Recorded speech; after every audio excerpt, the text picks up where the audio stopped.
지난 17일 수원의 한 아파트에서 택배 배달을 하던 68살 정순용 씨가 가슴 통증을 호소하며 쓰러졌습니다. 아내와 함께 응급실에 간 정 씨는 급하게 심장 수술까지 받게 됐는데요.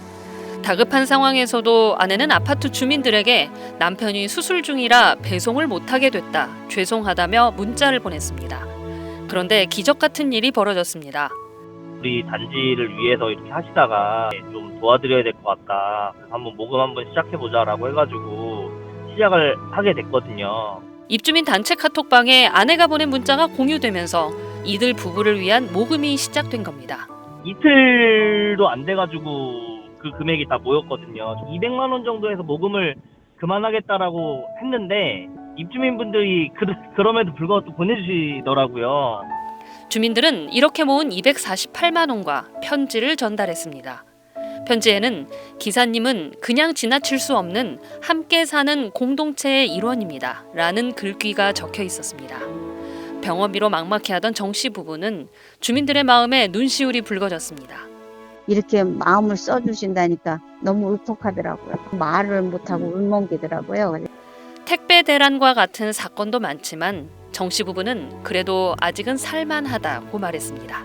아직은 대한민국은 살만해요. 그렇죠? 아직은 인정이 살아있으니까 앞으로도 그 고마움을 평생토록 마음에 담고 열심히 살아서 그거 은혜를 보답할게요.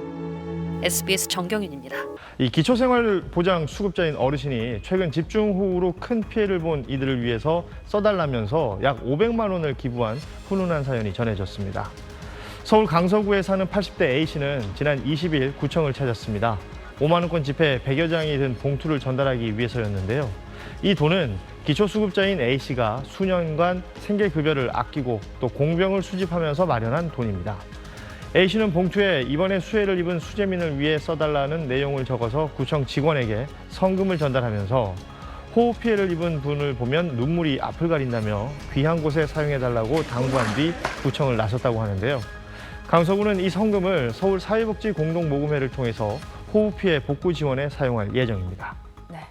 경기도 수원에 있는 한 119 안전센터에 최근 소방차의 사이렌 소리가 시끄럽다는 민원이 접수돼 논란이 일었는데요. 이에 한 주민이 응원의 메시지를 전했습니다. 어제 경기도청 민원실 출입구 앞입니다. 컵라면 25상자와 익명의 기부자가 남긴 편지가 놓여 있었습니다. 자신을 수원 광교 주민이라고 밝힌 이 기부자는요. 희귀 난치성 질환 환자로 119에 도움을 받은 적이 있다고 밝혔는데요. 그러면서 광교 2위 119 안전센터에 민원이 제기됐다는 뉴스를 봤다며 일부 격한 행동과 소리에 상처받지 말아달라고 적었습니다. 지난 5월 말에 문을 연 광교 2위 119 안전센터는요. 인근 아파트 주민들로부터 소방서는 혐오 시설이다, 사이렌 소리는 소음 공해다 등의 항의를 여러 차례 받은 것으로 알려졌습니다. 글쓴 이는 민원을 제기한 주민들에게도 메시지를 남겼는데요. 119 안전센터는 혐오 시설이 아니라 필수 시설이라며 혐오 시설이란 말로 상처를 주는 일을 멈춰줬으면 한다고 당부했습니다. 대구 달서구의 한 아파트에서 해고당한 경비원이 입주민들 덕에 향후 석 달간 재고용됐다는 훈훈한 소식입니다. 지난 4년간 이 아파트에서 경비원으로 일한 A씨는 지난 2월 아파트 입주민 대표 회의로부터 고용계약 만료 통지를 받으며 사실상 해고됐었습니다. 그러자 지난달 말 아파트 곳곳에 읽어주세요라는 제목의 글이 붙었는데요. 아파트 입주민이라고 밝힌 글쓴이는 2019년부터 4년 동안 우리 아파트에 일한 아저씨가 해고 통지서를 받았습니다. 아저씨는 아파트의 크고 작은 일을 책임지고 우리 곁을 지켜주는 가족 같은 분입니다.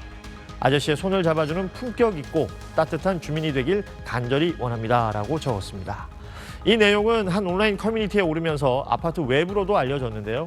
A씨의 사연을 들은 아파트 주민 490명은 계속 고용을 요구하며 서명운동에 나섰고 이 글쓴이는 주민들 덕분에 4월에도 해당 경비 아저씨가 출근을 했다며 눈시울을 붉히며 연신 고마워하셨다라고 말을 전하기도 했습니다.